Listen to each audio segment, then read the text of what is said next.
Okay, I told y'all I would do a new air fryer reveal. It's the Typhur one, y'all. I'm so excited, and I even got the little meat thermometer.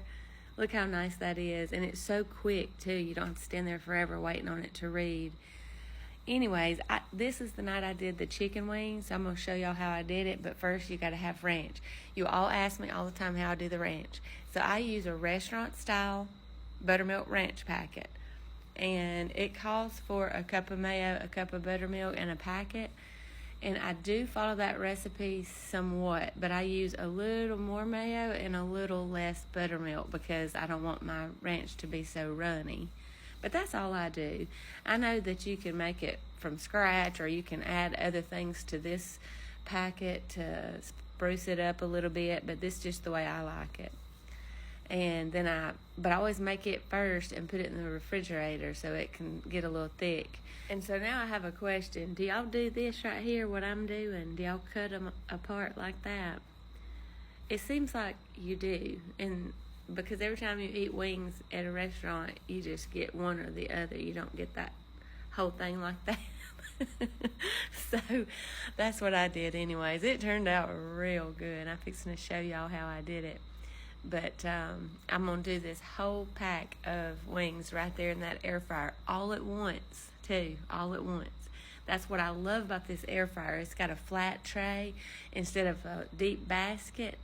That was buttermilk. I'm going to put some black pepper in there and some nature seasoning and some soul food seasoning. I actually ended up using a lot of soul food seasoning on these wings.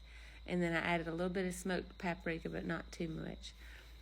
But as I was saying, the basket on this air fryer is thin, so you can't put anything that's real tall in it.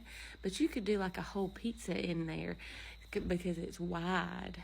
And I have been loving this thing. We've already cooked in it probably 4 or 5 times, and I just got it.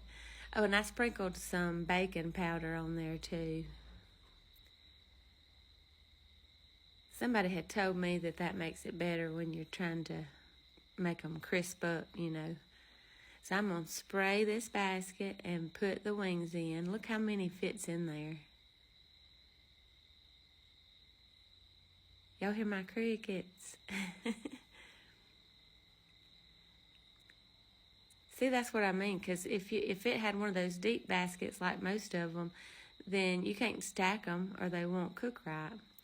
It has a wing setting, so I just used what was already preset, and I let it cook. While I did that, I'm going to wash up some potatoes so we can do some homemade fries, which I could have done those in the deep fryer too, but I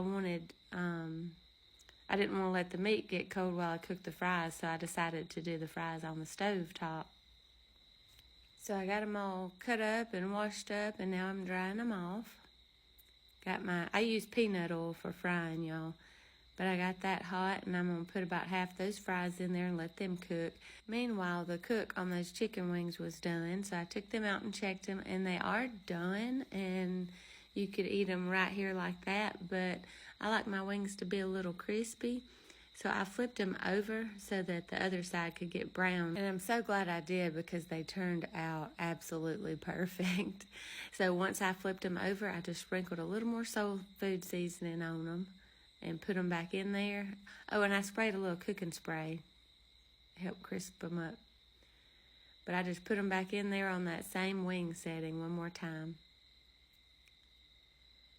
The first batch of fries is done. I'm about to put the other ones on.